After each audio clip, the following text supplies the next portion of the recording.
Hello, everybody. I'm Scott. Grateful to be with you as we continue Hope Starts Here and our journey with Jesus to the hope of Easter.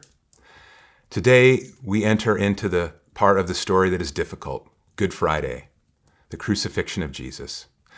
And I don't know about you, but this is a hard part of the story for me.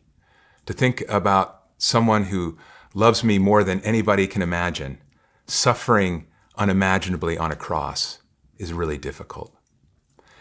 And the truth is, I would rather just fast forward. I know how this story ends. Let's get to Easter. Let's get to the good stuff and the celebration and the Easter eggs and the candy. But here's the truth. Without the hard part, there's no good part. There's no hope if sin still wins. There's no salvation without the cross. So we need to take some time and sit at the cross and remember that we need what Jesus does for us. The fact is, God hates sin, and sin abounds in our world. And we don't have to look very far to see it. It's in the news every day, wars and children suffering and people getting forced from their homes and addictions and loneliness and fear and broken relationships. We see it everywhere. And God hates it. He hates sin, and He wants it to stop.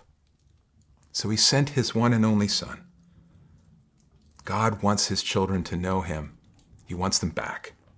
And the hard truth is, the real hard thing is, I am part of that suffering. I play a role. I, whether by omission or commission, have done things, have said things that have caused hurt and harm in this world. And so as we consider Jesus on the cross, I have to think about my own sin, my own debt. And I have to sit with that. And it's hard. I have a friend who, like all friendships, we share together and we give and take and we do things for one another. But one of the things I noticed about my friend was that every time I do something for him, he would apologize and say he was sorry. And then he would repay me or do something for me that was 10 times more than what I'd done for him. And after a while, I began to feel like it was a one-way relationship. So we had to have a conversation about it. I had to tell him, hey, this doesn't feel like a caring, loving thing because you can't accept the fact that I do things for you. And sometimes it's like that for us with Jesus. We don't like being indebted. We don't like thinking that we owe Jesus something, but we do. And it's something that we could never fix or repay on our own. He's the only one that can deal with our sin in our heart. He's the only one that can heal our brokenness. He's the only one that can make us right with God and get rid of sin's power over us forever. And He does it willingly. He does it because He hates sin. He does it because He wants us to thrive.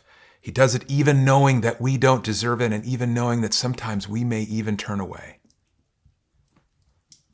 As you sit before the cross today, don't get up too quick.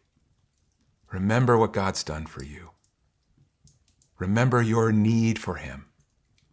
And I hope that as you do, you draw even closer to the God who knows you, loves you, and gave His life for you. We'll see you tomorrow.